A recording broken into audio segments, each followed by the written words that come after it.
दूसरे क्वेश्चन की तरफ चलने वाले हैं और इसमें ठीक सारे अप्रोच वही होंगे।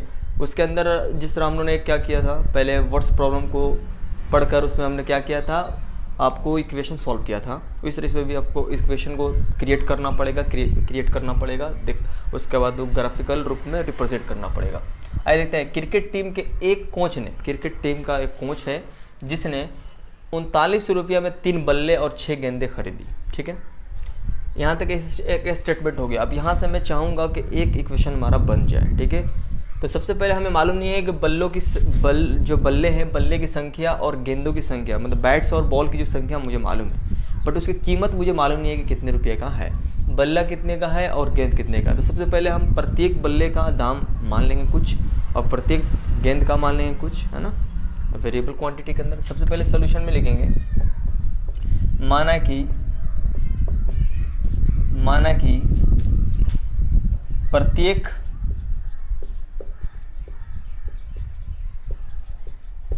बल्ले का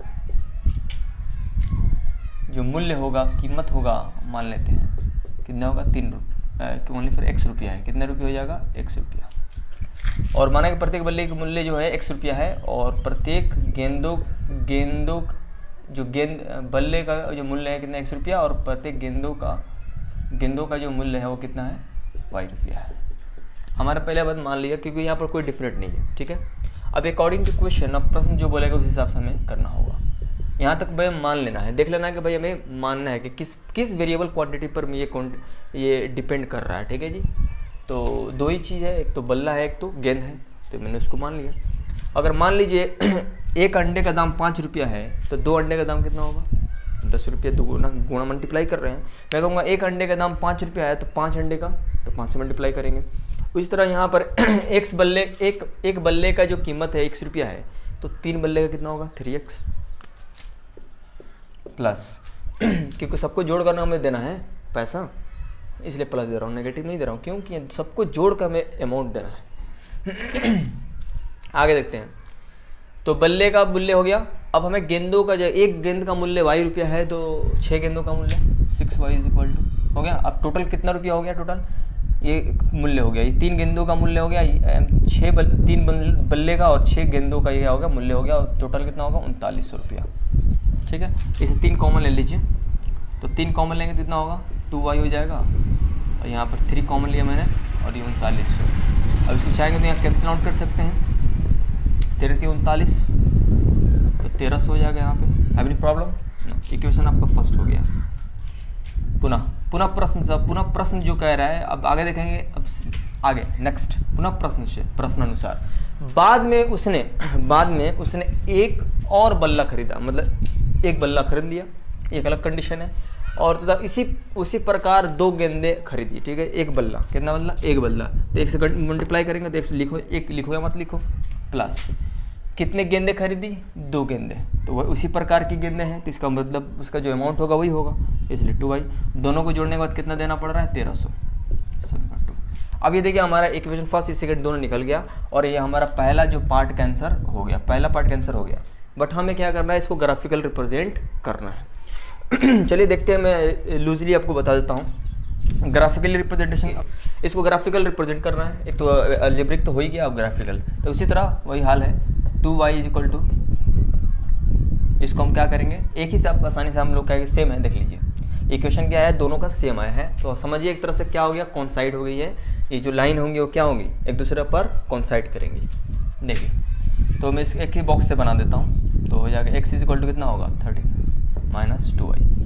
ठीक है, अब यहाँ से एक बॉक्स, मैं एक फुल फ्लेज आपको बना के दिखाता हूँ। ठीक है जी, तो अगर मान लीजिए कोई पुट करने, जैसे मैं बोलूँगा कि y की जगह लिखूँगा लेट मान लीजिए लेट y बराबर मैं क्या करूँ, पुट कर दूँ, सपोज दैट कुछ भी या पुट कीजिए जाए, तो मैं अगर यहाँ 0 पुट कर रहा हूँ, क्या कर रहा हूँ, अगर 0 तो बिन थोड़ा सा लंबा हो जाएगा, x का वैल्यू कितना होगा, 1300, लंबा हो जा रहा है, तो यहाँ पर 500 कर दे रहा हूँ। मतलब ऐसा कर रहा हूँ कि जिससे आपको वैल्यू भी कम डालने पर छोटा, थोड़ा सा बड़ा, तो छोटा डाला जाए तो थोड़ा सा छोटा मिले, इसलिए मैं 5 यहाँ डाल रहा हूँ। ठीक है, यहाँ तो 2 है, यहाँ 500 डाल रहा हूँ, तो कितना हो जाएगा, 1300 माइनस कितना होगा, 1000 में से कितना होगा, 300। देख हमारे एक निकल गया पॉइंट। ठीक है, फिर सेकंड पॉइंट, अगर मैं एक पॉइंट यहाँ लिखते चलूँ, पॉइंट लिखते चलूँ, आपको दिखाते चलूँ, यहाँ पे यहाँ लिख दे रहा हूँ। यहाँ जो पॉइंट मैं लिख रहा हूँ, देखिए एक्स का वाई मेरे को चाहिए। देखिए पहला एक्स का वैल्यू कितना आया 300, और वाई का वैल्यू कितना मैंने डाला था 500, ठीक है। इससे हमें मिल जाएगा आसानी से एक पॉइंट। अगेन क्या पुट करेंगे, पुट कीजिए, वाई की जगह हम क्या करेंगे, वाई की जगह क्या पुट कर दूँ, अगर मैं 400 करूँगा तो 400 कर लो, वाई की जगह 400 पुट कर लो, क्या दिक्कत है।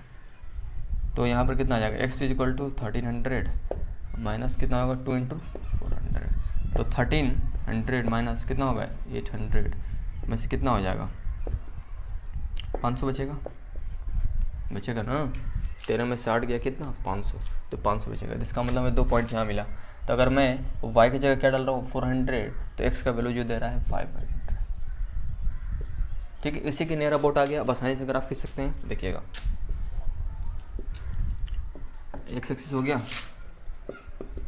अब कोई बंदा के दिमाग में ये जा रहा होगा छोटू कि 500 कैसे, इस पर हम क्या करेंगे, ड्रॉ करेंगे 1 2, नहीं क्या करेंगे हम उसको मान लेंगे उसी यूनिट पे। जैसे यहाँ देखिए 1 2 3 4 5, 1 2 3 4 5, 1 2 3 4 5, मान लीजिए 1 2 3 4, ऐसा नहीं मानना, देखिए अभी 5।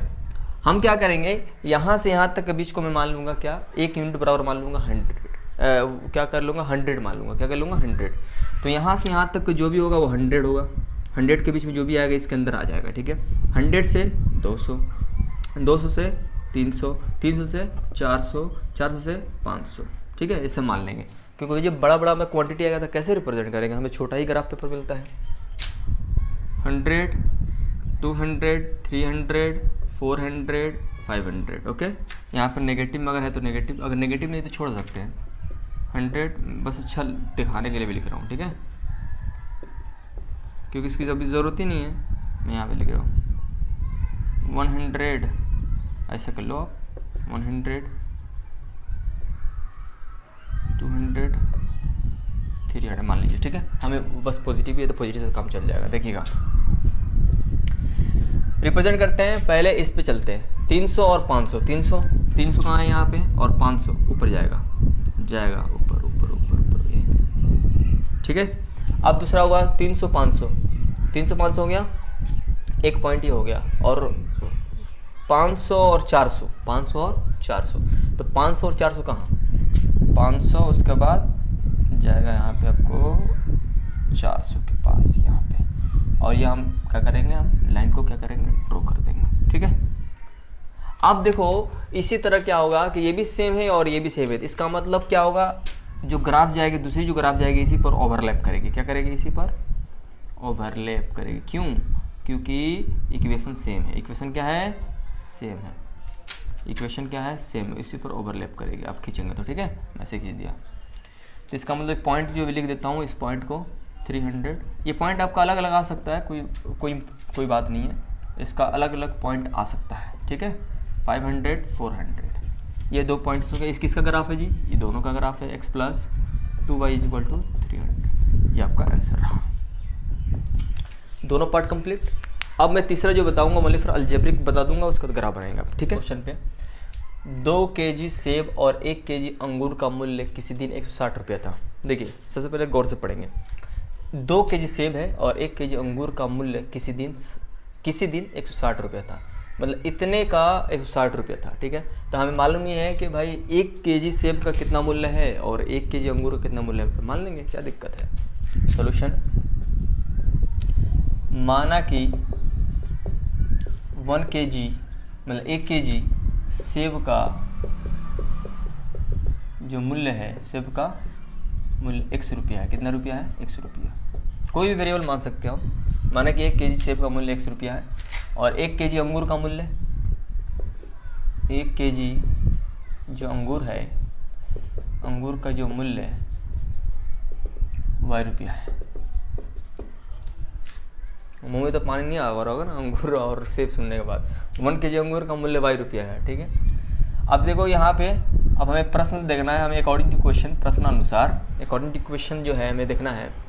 अब इससे हम यहाँ से एक इक्वेशन बनाएंगे, ठीक है। तो देखिए 2 kg सेब, तो 1 kg सेब का जो मूल्य है मान लीजिए 50 रुपया है, तो 2 kg कितना हो जाएगा 100 रुपया, मल्टीप्लाई कर रहे हैं 3 kg का 150 रुपया डेफिनेटली। उसी तरह 1 kg सेब का मूल्य 100 रुपया है, तो 2 kg का कितना हो जाएगा 2x प्लस, और 1 kg अंगूर का y रुपया है, तो इसका मतलब 1 kg का तो y रहेगा, और टोटल कितना रुपये दे रहा है 160 रुपया। Equation first, have no problem. पुनः प्रश्न से देखिए यहाँ पे, अब 1 महीने के बाद कुछ भी हो जाए, 4 kg सेब का और 2 kg अंगूर का मूल्य 300 रुपया हो जा रहा है। कितना हो जा रहा है 300। तो इसका मतलब 4 kg सेब, तो सेब के मूल्य 1 kg सेब का मूल्य कितना था, बोलो ना x था, तो कितना हो जाएगा ये 4x, कितना हो जाएगा 4x प्लस, और ये 2 kg कितना हो जाएगा 2y, और टोटल कितना देना पड़ रहा है 300। इसका मतलब यहाँ से x कॉमन, यहाँ पे 2 क्या करेंगे कॉमन लेंगे, तो बचेगा यहाँ पर 2x, दोनों में से 2 कॉमन ले रहे हैं, तो यहाँ बचेगा 2, यहाँ बचेगा 2x plus y is equal to 300, और ये कट जाएगा तो कितना हो जाएगा 2x plus y is equal to कितना हो जाएगा 150। समीकरण 2, पहला पार्ट कंप्लीट। पहला पार्ट क्या हो गया, 2x प्लस y बराबर 160 और 2x plus y is equal to 150, मतलब हमारा 2 इक्वेशन बन गया और फर्स्ट पार्ट क्लियर हो गया। और आपको डू योर सेल्फ, आपको खुद से आपका इसका दूसरा पार्ट आपको बनाना है। ओके, अब अगले वीडियो में हम एक्सरसाइज 3.2 का सॉल्यूशन को देखेंगे। Okay, thank you so much.